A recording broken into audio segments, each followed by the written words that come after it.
Kitzer Shulchan Aruch, Siman Kuf Yud, Siman 110, Halacha Gimel. We're transitioning here away from the oven and towards the room that the challah, the dough, is mixed and kneaded in. Okay, so one of the principles here that has been an overarching principle is that things need to be as cold as possible. Maybe not taking things as far as refrigeration, but as cold as possible, so as to retard the fermentation. Now, of course, if anybody who has ever baked knows that dough, when warm, rises faster, and dough, when cold, rises at a much slower rate, and a knowledgeable baker will take advantage of warmth or cold to achieve different results in the dough as it rises. This, of course, was not lost on the ancients, and certainly this book is not an ancient book. Nevertheless, this is all a distillation of everything that came before it. So this observation was not lost on the people of old. Okay, so let us begin.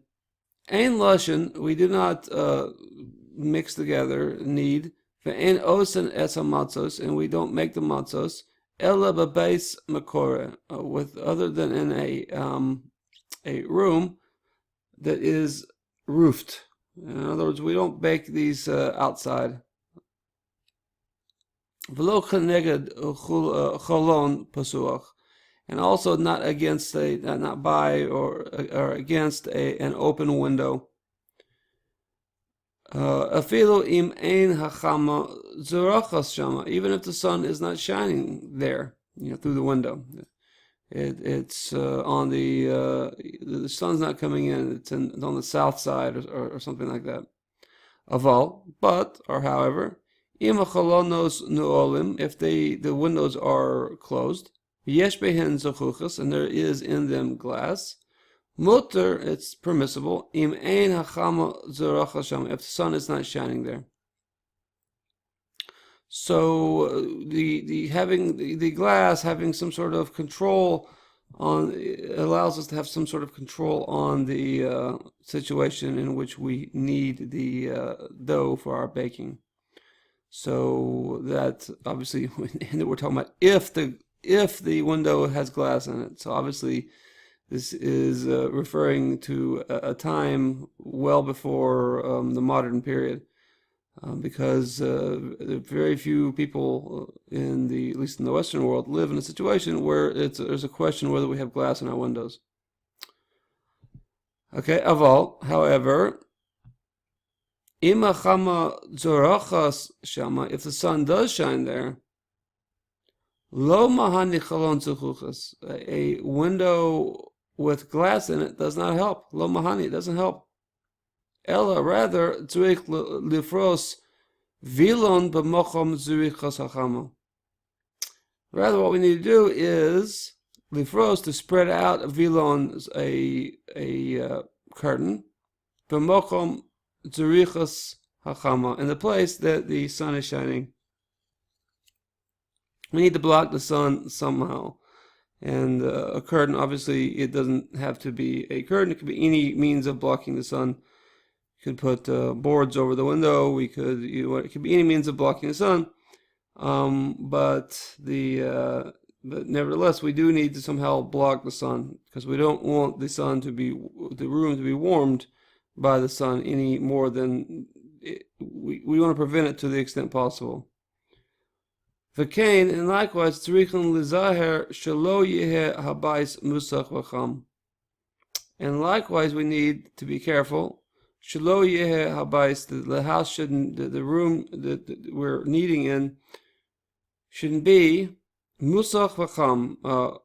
The heater shouldn't be on it and warm. Yeah, we shouldn't have the heat. Musach here means lit, so we're obviously talking about a fireplace or some sort of iron stove. So we should be careful not to have the place where we're kneading it to be heated and warm. Again, because we want it to be as cold as possible.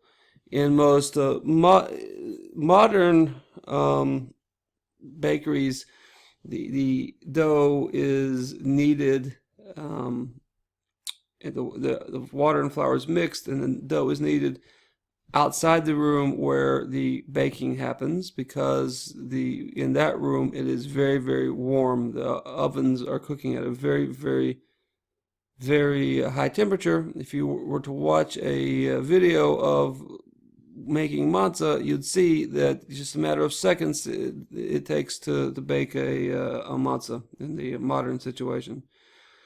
So we don't knead the dough right next to the ovens, or in the room where the oven is.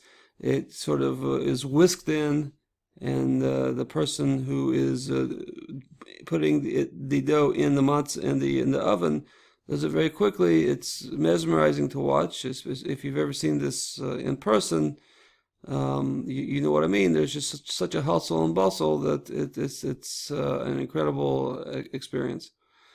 Okay, so I also like to add that frequently, to avoid this, and also frequently because it's one of the cooler places in the home, or in a building. But the ovens that I've been, the bakeries that I've been in, have often been in the basements of buildings.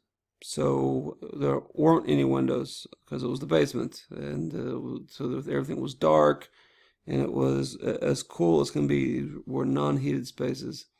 So also frequently there is a lot of bakeries will start baking matzah months in advance. They'll start baking the matzah immediately after Hanukkah time to take advantage of the cold. And then the matzah that's used for the Seder, there are those people who are particular to bake it on Erev Pesach, but most people are not careful to do that way these days. So a lot of the matzahs that people use are actually baked many months beforehand. Matzah is a pretty shelf-stable product. It lasts as long as it's been kept dry. It lasts and pretty much tastes the same. Okay, I hope that was beneficial. If you have any questions, feel free to shoot me a message, and I will do my best to reply. Okay? Keep learning. Hatzlacha Rabba. We'll see you with the next video. Thank you.